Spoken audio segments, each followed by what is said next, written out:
तरीके से हर इस संस्था से जुड़े मेंबरान को बहुत बारीकी से समझा कि सचमुच इस संस्थान को यदि अलग बनाना है, सुशीला नगर के सपने के हिसाब से और गांधी के सपने के हिसाब से बनाना है, तो उसमें क्या क्या जोड़ना बहुत ज़रूरी है।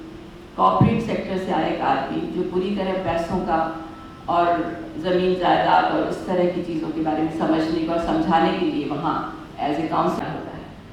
तो ये दूसरा मेरा परिचय था यूनिवर्सिटी की। बहुत ही अलग ढंग से उन्होंने अपने को पूरा मूलचूल परिवर्तन करके उन्होंने यहाँ लाया। कॉर्पोरेट सेक्टर की जो खासियत थी वो लाए, जो आध्यात्मिक दर्शन था वो लाए, और गांधी के सिद्धांतों को उन्होंने रखा। जिस भी सिद्धांत को उन्होंने माना उसको पूरी तरह माना और बहुत सच्चाई से माना, भले वो 4-5 गिने चुने सिद्धांत हो, और वो जो जीना होता है, जो अपने सिद्धांत के साथ जीना होता है, बहुत गहराई से जाता है, उसकी जड़ें काफी नीचे लपटी रहती है और इसलिए हमेशा हरा भरा रहता है। तीसरी बार जब मैं उनसे मिली थी उनके घर पर, चूल्हे पे झूल रहे थे और बहुत सारे अखबार उनके आसपास पड़े हुए थे और वो पढ़ रहे थे। तो मैंने कहा क्या पढ़ रहे हैं? कह रहे मैं जब उनसे मिली तब वो चाह रहे थे कि कस्तूरबा ट्रस्ट एक है गांधी जी का बहुत माना हुआ, जिसकी करीब 400 शाखाएं हैं भारत भर में, तो चाहते थे कि मैं उसकी सेक्रेटरी बनूं। तो उन्होंने मुझसे फ़ोन पे बात की और मैंने कहा दीनू भाई एक बात है कि मैं आपकी बात नहीं मानूंगी, क्योंकि जो मुझे ठीक लगता है वो मैं करूँगी। तो कह लगे फिर तो नहीं चलेगा। तो मैंने कहा ठीक है, फिर नहीं चलेगा तो नहीं चलेगा, ये बात हमारी खत्म हो गई। मतलब वो पूरी चीज़ इतनी बारीकी से समझ सकते थे कि वो 2 दाने से समझ गए कि चावल कट जाएगी पक्का, और हमारी चीज़ वहीं पे रुक गई। तो मुझे लगा तभी ये व्यक्ति इतनी बड़ी संस्था के इतने कॉम्प्लिकेटेड प्रॉब्लम्स, इतने तहों पर होने वाले प्रॉब्लम्स को इसलिए सुलझा सकता है कि इसको कच्चे पक्के की बहुत अच्छी पहचान, chef and grace, he knew it very well कि क्या चीज़ ठीक है और क्या चीज़ ठीक है। तो इस तरह का व्यक्तित्व का चला जाना, एक पितामह का चला जाना। मेरा एक दोस्त कहानी बताता है कि उसकी माँ एक बार उसे एक त्योहार के लिए ले जा रही थी, बहुत भीड़ थी, बहुत लंबा रास्ता था और बहुत लंबी कतार थी। एक पेड़ के नीचे 3 पत्थर रखे हुए थे और बड़ी अच्छी छावनी में वो तीनों भगवान के पत्थर थे। गर्मी बहुत थी और माँ को समझ में आ गया बच्चा इस गर्मी को सहन नहीं कर पा रहा है। तो उसने आंचल की अपनी छाप में बच्चे पे डाली और उसे भगवान तक ले गई और उस पत्थर के भगवान के पास उस तरह से झुका के बोली, भगवान इसे छांव देना, सामने देना है।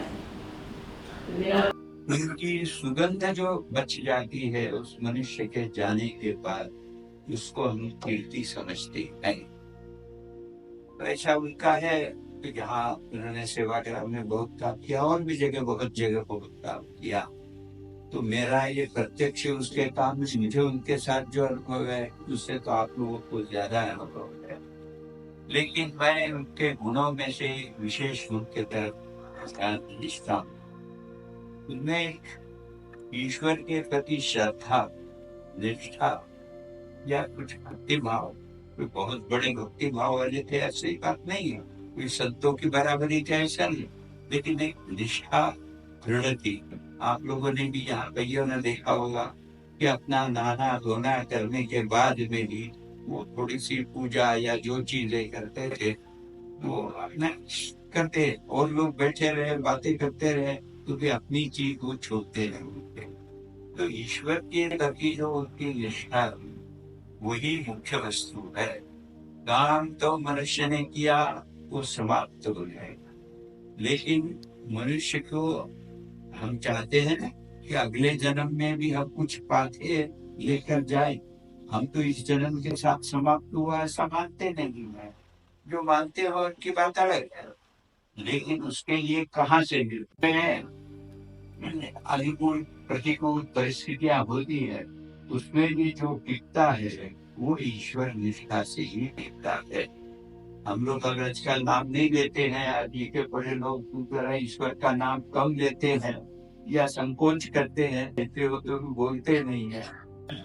इस शिक्षा के बल पर अपने बजाज ग्रुप में अपने सेवाएं देना शुरू किया।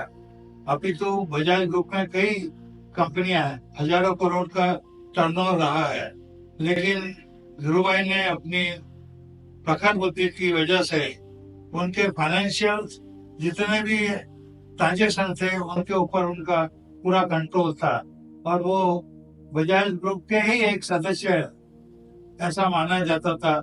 उतना उनका कॉन्फिडेंस बजाज ग्रुप के हर सदस्य का था। वो बम्बई एक भारत की आर्थिक राजधानी मानी जाती है, कैपिटल मानी जाती है, और उसमें रहने वाले उस उत्पन्न होने वाले प्रश्नों के कई ट्विस्ट होते हैं, कॉम्प्लिकेटेड होते हैं। उसको सॉल्व करने के लिए एक्सपर्ट्स वहाँ पे अपना प्रैक्टिस करते हैं। वहाँ पे धीरू भाई भी उन एक्सपर्ट में से एक माने जाते थे, और उनका नानी पालकीवाला के साथ में भी, एस पी मेहता के साथ में भी बहुत अच्छे संबंध रहे हुए हैं। इसकी वजह से महाराष्ट्र गवर्नमेंट ऑफ इंडिया की और सेबी ने जब ऑडिट कमेटी बनाई या इन्वेस्टर्स ग्रीवियंस सेल बनाया, तब उसके ऊपर गवर्नमेंट ऑफ इंडिया ने और सेबी ने उनको अपना नॉमिनेशन किया मेंबर करके। उसमें उन्होंने काफी बड़ा कंट्रीब्यूशन दिया, और इन्वेस्टर का ग्रीवियंस सेल में बेसिस पे है। इंडिया में भी कंपनी एक्ट 1956 में हुआ। काफी दिन होने के बाद में जब ऐसा लगा कि उसमें परिवर्तन करना चाहिए, तो कंपनी लॉ को रीड्राफ्ट करने के लिए गवर्नमेंट ऑफ इंडिया ने, ministry of finance company affairs ने एक कमेटी बनाई। उसमें धीरू भाई को एक सदस्य के नाते नॉमिनेट किया, और मैनेजमेंट को लेकर जो उनके सजेशन रहे, उस हिसाब से पार्लियामेंट में एक कानून बना।